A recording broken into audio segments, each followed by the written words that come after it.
Welcome back.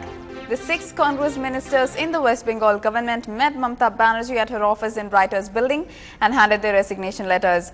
They then headed to meet Governor M.K. Narayanan to withdraw support to the state government. This marks the complete end of the Congress-Trinamool alliance. With Congress ending its partnership with the Trinamool, the party's West Bengal unit has already set its sights on the union cabinet. The Bengal Congress wrote a letter to party chief Sonia Gandhi yesterday, demanding more ministers from the state at the centre.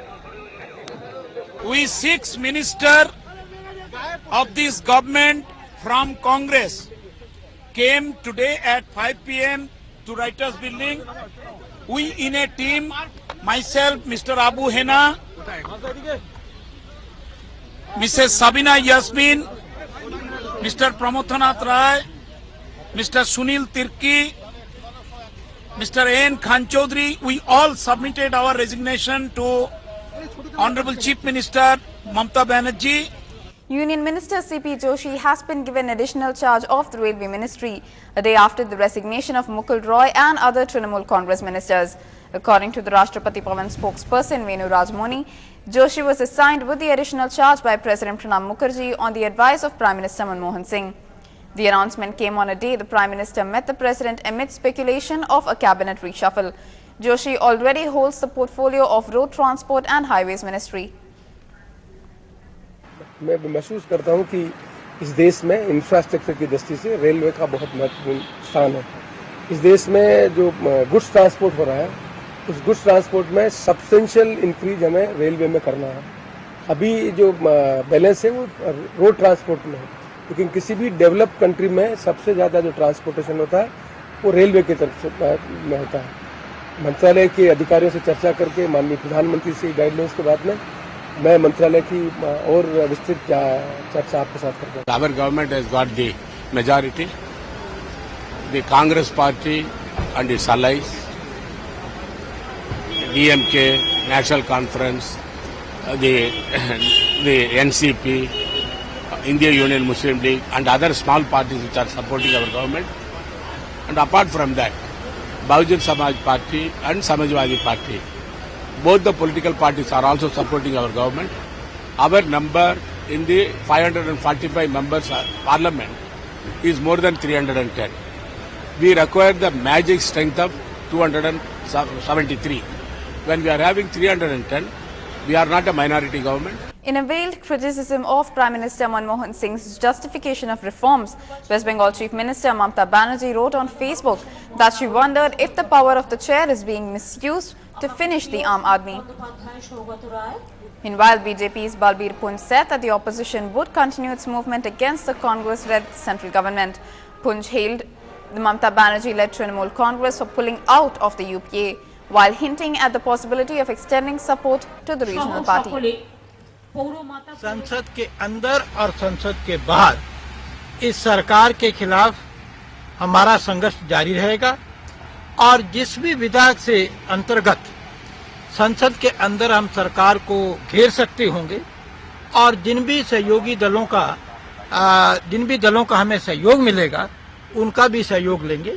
और ममता जी ने और उनकी party ने जो इस विषय में किया है अभी तक उसका अभिनंदन करते हैं और अगर वो सरकार के खिलाफ संसद में कुछ भी करते हैं तो उसके ऊपर हम अपना समर्थन देने के बारे में सोच सकते हैं। A day after Prime Minister Dr. Manmohan Singh defended the economic reforms undertaken by the centre, regional leader from the Samajwadi Party Naresh Agarwal urged him to present a white paper over the hike in diesel prices. लेकिन हम उनकी बात से सहमत नहीं हैं कि उन्होंने केवल 5 रुपए बढ़ाए, कम बढ़ाए। ये देश महंगाई से मरा जा रहा है और 5 रुपए से करीब 25% महंगाई बढ़ेगी। पहले कमर तोड़ महंगाई थी। मैं कहूँगा प्रधानमंत्री जी क्यों नहीं श्वेत पत्र जारी कर देते हैं, इससे जनता के बीच सब बातें साफ आ जाएं, चाहे FDI का मुद्दा हो, चाहे सिलेंडर की बात हो, चाहे डीजल के मूल्यों में बढ़ोतरी की बात हो, सब चीजों पर जनता जान सके और चर्चा हो सके। Onto the coal block allocation case, where the CBI has registered fresh cases against 2 private companies in its ongoing probe and carried out searches at 7 locations across the country. The probe agency has charged Grace Industries and Vikash Metals and Powers Limited for alleged misrepresentation of their net worth and joint venture to illegally get coal blocks. The managing directors of these companies and unknown government officials have been charged with cheating, criminal conspiracy and under sections of the Prevention of Corruption Act. Earlier, the CBI had registered 5 cases this month in this connection. Over to news from Assam. Incessant rain in the catchment areas of neighbouring Arunachal Pradesh disrupted normal life. Official sources in Guwahati said that 4,15,000 people of over 800 villages in 13 districts are reeling under floods. So far, 4 people have died due to the flood and erosion. The National Disaster Response Force yesterday rescued 2,000 people to safer places in Dhemaji. But due to inclement weather, helicopter services could not be pressed into service. The army has been asked to provide relief materials at worst affected Sadia of Tinsukia district. The National Highway number 31 is underwater at Ranjia, causing restriction in the movement of light vehicles, and ferry services have been suspended between Guwahati to North Guwahati.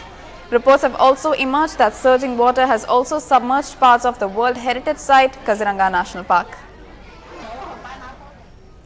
Over to news from the city. Airport authorities have launched a probe into the collapse of a portion of the roof in the area where passengers check in before boarding their respective flights at the Chennai International Terminal. Airport manager S. Suresh clarified that the false ceiling was put up temporarily and would be demolished once the new terminals being readied are opened. The false ceiling had collapsed and fell from a height of 20 feet. He also reported that there was no casualty or anybody trapped under the debris. The mishap had, however, led to grave tension when the frightened passengers who were checking in began running helter-skelter. Tamil Nadu Chief Minister Jayalalitha enhanced the cash incentives to students after removing the 50,000 cap on the annual income of their parents in a bid to woo more students to join industrial training institutes. The Chief Minister announced a uniform incentive of 500 rupees to all students, irrespective of the annual income of their parents, and allotted a sum of more than 12 crore rupees for the purpose. It's another short break for now, but we will be right back soon.